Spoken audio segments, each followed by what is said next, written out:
मनीषा साजवानी जी। राधे राधे। श्री हरिवंश महाराज जी। महाराज जी, जब कोई अपमान करे तो कैसे समझें कि कब चुप रहना है, सुनना है और कब जवाब देना है? अगर हमेशा चुप रहें तो लगता है सामने वाला और भी ऐसा करेगा, तो महाराज जी ऐसी में मर्यादा नहीं। भगवान शंकर कह रहे हैं, अपने कर्म जाए अपकारी, उमा क्षमा सापहुते भारी।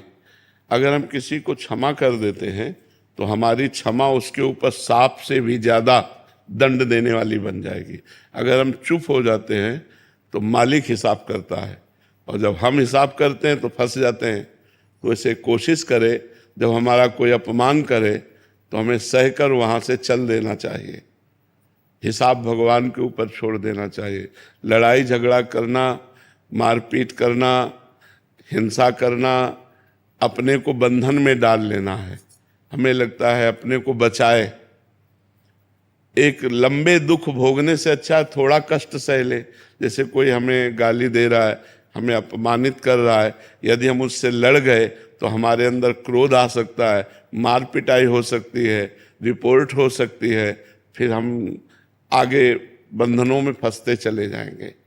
और अगर हम वो गाली दिया और हम चुप हुए, सुन के चल दिए, तो उसको गाली देने वाले को ऐसा दंड मिलेगा समय पर कि दोबारा किसी को गाली नहीं देगा।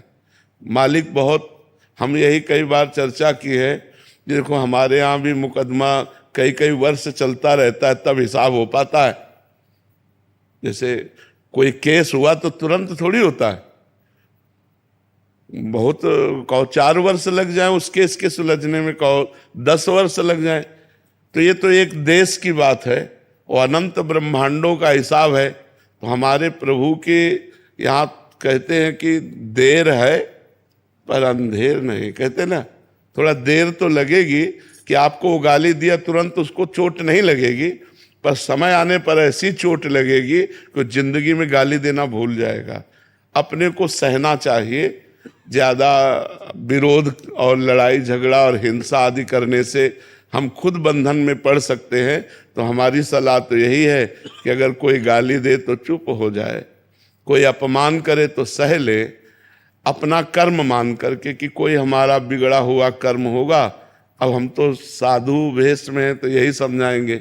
हम तो यही कहेंगे कि अगर वो गाली दे रहा है तो हम सह जाते हैं, और वो हमको अपमानित कर रहा है तो चुपचाप चले जाते हैं। हिसाब भगवान के ऊपर छोड़ दें, क्योंकि जितनी जेलें भरी हिसाब करने में ही तो भरी हैं। कहीं हम गलत कर बैठे, कहीं हम हिंसा कर बैठे तो कानून का अपराध हमारा बन जाएगा, कानून के विरुद्ध हमारे आचरण बन जाएंगे, तो हम भी अपराधी माने जाएंगे। तो इसलिए हम मारे पीटे नहीं, हिंसा ना करें, क्रोध ना करें, सह जाएं, भगवान से प्रार्थना करें कि हे भगवान उसकी भी बुद्धि शुद्ध कर दो। उचित तो ये है कि हम उसके लिए भी अच्छा सोचें कि भगवान अगर आप इसकी बुद्धि शुद्ध कर दे तो गाली देना बंद कर दे, ये भी एक अच्छा आदमी बन जाए, तो आप इसकी बुद्धि शुद्ध कर दो। हम तो यही प्रार्थना करेंगे कि भगवान सबकी बुद्धि शुद्ध करें, लड़ाई झगड़ा ना हो, एक दूसरे का अपमान ना हो, एक दूसरे को दुख देने वाले वचन न बोले जाए। पर आज नाक में गुस्सा रखा है सबके, नाक में गुस्सा, जरा सा धक्का लग जाए तो आदमी आदमी के ऊपर एकदम टूट पड़ता है। हो सकता है वो बैलेंस बिगड़ गया, उसका धक्का लग गया, तो अपने को बोलना है कोई बात नहीं, कोई बात नहीं, आप संभलिए और आगे बढ़िए। लेकिन जरा जरा सी बात में, क्योंकि खान पान सही नहीं है, तमोगुणी भोजन है, तमोगुणी विचार, तो जरा में गुस्सा आ जाता है। हमें सहन करना चाहिए, सहन में बहुत आनंद है। जब हमें सहन ना हो तो रो देना चाहिए भगवान के सामने, प्रभु हम तो असमर्थ हैं, आप समर्थ हो, आप देख लो। वो जब देख लेंगे ना तो बहुत अच्छी तरह देख लेंगे। तो यदि हम कर्म बुरा करते हैं तो 4 दिन भले हम चमक लें, इसके बाद हमको गिरना पड़ेगा। तो बुरा कर्म का बुरा फल भोगना पड़ेगा, अच्छे कर्म का अच्छा फल। तो वो तुम्हारे साथ बुरा कर रहा है, तुम उसके साथ अच्छा करो तो तुम्हें अच्छा सुख मिलेगा, और वो परिणाम में दुख भोगेगा। ये सिद्धांत है। और लड़ाई झगड़ा करोगे तो जैसे वो अपराधी वैसे आप अपराध कर रहे, तो फिर उसको दंड भगवान क्यों देंगे? फिर तो आप भी अपराधी कर, उसने गाली दिया आपने गाली दे दिया, उसने विरोध किया आपने विरोध किया। उचित बात है हम विरोध न करें, हम गाली न दें, हम सह जाएं।